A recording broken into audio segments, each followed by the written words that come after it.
Il faut savoir qu'aujourd'hui, et c'est là-dessus que je voudrais insister pour cette participation, aujourd'hui, depuis la loi TEPA, donc depuis le mois d'août 2007, les choses ont changé. Tout le monde sait maintenant que le conjoint ne paye plus de droits de succession. Donc déjà, il faut faire attention à cette clause. Alors, la loi TEPA, je vous la fais vraiment en 2 minutes sur le contrat d'assurance vie. Avant la loi TEPA, nous avions le contrat qui était souscrit avant 70 ans, avant 98, pour faire simple, et vous avez une taxation de 20% au-delà des 152 500 €. Ça, c'est pour le conjoint, on est bien d'accord, on est dans l'assurance vie pour le conjoint. Si le contrat avait été fait après 70 ans, nous étions avec un abattement de 30 500 € et une taxation qui est celle des droits de succession. Depuis le mois d'août, puisque nous sommes entre conjoints, nous n'avons plus aucun droit, même en assurance vie, puisque la loi TEPA nous a donné cet avantage. Alors, comment ça se passe?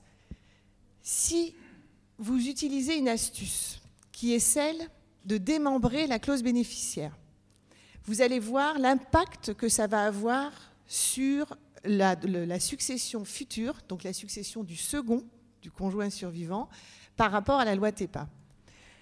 Je m'explique. Voilà, je vais prendre un exemple, je pense que ça va être beaucoup plus simple. Une clause démembrée dans un contrat d'assurance vie. Vous avez ici, en exemple, en 2000, Monsieur X, âgé de moins de 70 ans, il souscrit un contrat d'assurance pour une valeur de 300 000 €, avec la fameuse clause bénéficiaire démembrée au profit de son conjoint, l'usufruit, et au profit de son fils, la nue propriété. Conséquence, le jour du dénouement du contrat, l'usufruitier, qui était donc l'épouse, on va prendre l'exemple que c'est le monsieur qui décède, l'épouse va donc jouir complètement de cet argent qui s'appelle un quasi-usufruit. Donc elle va avoir les 300 000 €. Elle pourra payer les droits de succession ou refaire des placements. Elle a donc le droit de les dépenser. L'enfant, lui, le nu propriétaire, va avoir ce qu'on appelle une créance à la prochaine succession, c'est-à-dire celle de sa maman. Au jour de madame, au jour du décès de madame, j'ai pris comme exemple que l'actif successoral avait augmenté, était devenu de 500 000 €. Donc qu'est-ce qui se passe? L'enfant, il a un abattement déjà de 150 000 €, et n'oublions pas, il lui reste aussi à déduire la fameuse créance qu'il avait eue lorsque son père était décédé, puisqu'il était nu propriétaire de la clause bénéficiaire. Donc on vient réduire son actif successoral du montant de cette créance. Donc autrement dit, 150 000 moins 300 000, il nous reste 50 000 imposables. Si nous n'avions pas fait ça, c'est-à-dire si nous n'avions pas démembré la clause bénéficiaire, il n'aurait eu sur la tête de sa maman que les 150 000 € d'abattement. Le seul inconvénient de cette clause, donc il faut faire attention, c'est que l'usufruitier dilapide totalement la somme d'argent qu'il a eue. Dans ce cas-là, la créance à la succession ne sert à rien. Alors, peut-être un petit couplet sur la loi TEPA à l'assurance vie, parce que cette loi, effectivement, du 23 août, je ne m'abuse, 2007 a modifié quand même pas mal de choses. On a pu lire un petit peu partout dans la presse patrimoniale que l'assurance vie avait perdu certains de ses avantages au regard de cette nouvelle loi. Claude, quel est votre point de vue ? Alors c'est le 22 août, donc ce qui montre qu'on travaille en plein été, même quand on fait des lois, c'est quand même attractif. Cette loi s'appelle, c'est le paquet fiscal, vous avez souvent entendu parler, et la loi TEPA, ça veut dire pour le travail, l'emploi et le pouvoir d'achat dont on parle beaucoup aujourd'hui. Alors, cette loi TEPA a beaucoup d'incidences. Aujourd'hui, on va se contenter de regarder les incidences uniquement sur l'assurance vie. Alors, on va voir d'abord les cas les plus intéressants. Le premier cas, Sylvie vous en a parlé juste avant moi, c'est le conjoint.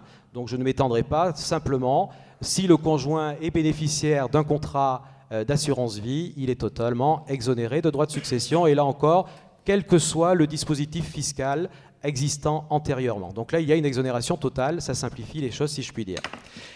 Le législateur est allé encore plus loin, puisqu'en fait, il a mis dans le même panier, si je puis dire, le partenaire pacsé. Donc le partenaire pacsé, aujourd'hui, a exactement les mêmes droits que le conjoint, et donc il y a là encore une exonération totale.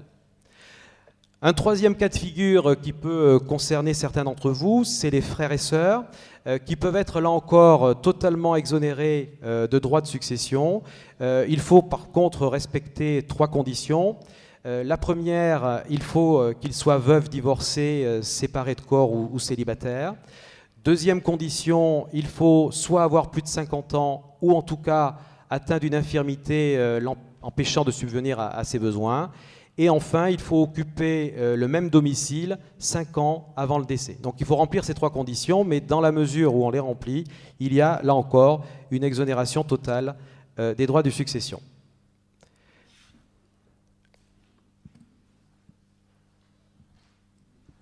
Alors, la loi TEPA ne s'est pas arrêtée là, elle a fait aussi des exonérations partielles.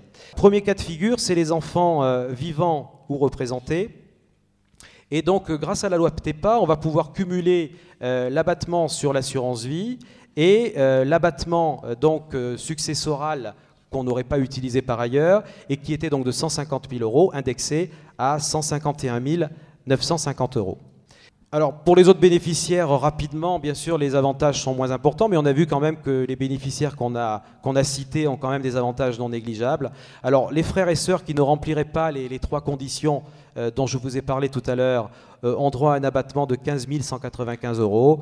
Pour les neveux et nièces, c'est 7 598 €. Et pour les petits-enfants ou les arrière-petits-enfants, 1 520 €. Donc, bien sûr, les exonérations sont de moins en moins importantes. Je voudrais juste terminer en vous parlant de l'abattement de 30 390 € qu'on appelle souvent la donation Sarkozy.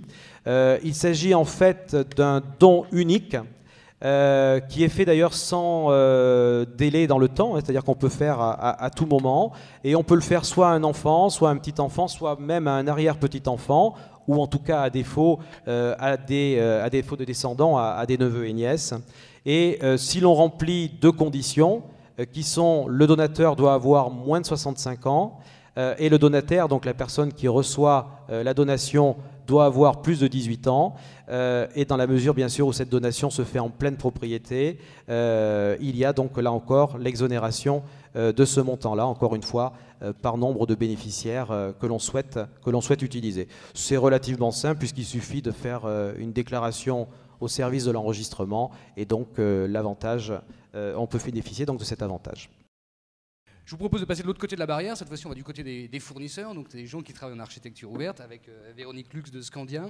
Véronique, est-ce que vous... Bonjour. Bonjour. Est-ce que vous pouvez nous expliquer un petit peu, justement, on a évoqué dans la table ronde précédente ces marchés financiers plutôt agités, et visiblement, à les écouter tous, ça allait durer encore un petit bout de temps.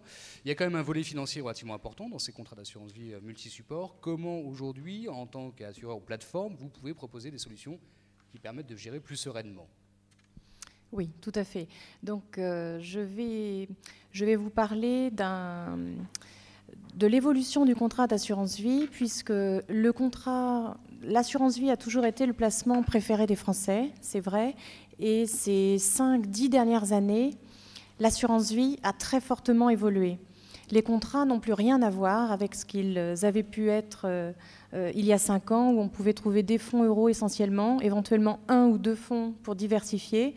Aujourd'hui, les contrats modernes ont nettement évolué ces dernières années. Aujourd'hui, un contrat moderne peut vous proposer des options d'arbitrage. Ces options d'arbitrage sont nées avec la conjoncture, c'est-à-dire qu'elles sont nées en 2002, après les difficultés financières, boursières qu'on a pu connaître à ce moment-là. Et je vous en ai illustré 2, donc qui sont l'écrêtage de plus-value et le stop-loss.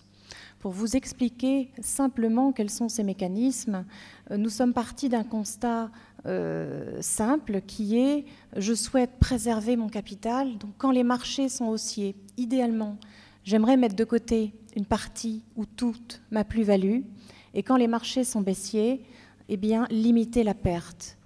Donc l'écrêtage de plus-value représente ce système-là, c'est-à-dire que vous avez la possibilité de définir un seuil à la hausse qui peut être différent selon chacun les fonds qu'on va choisir dans le contrat. Sur un fonds, on peut définir un seuil de 5%, sur un autre, un seuil de 7%, donc ce qui est extrêmement complexe et complet au niveau du choix. Cette plus-value, le niveau de plus-value qu'on a choisi va être isolé sur un fonds sécuritaire. Ça veut dire qu'aujourd'hui, on peut tout à fait imaginer investir sur des fonds un peu plus volatiles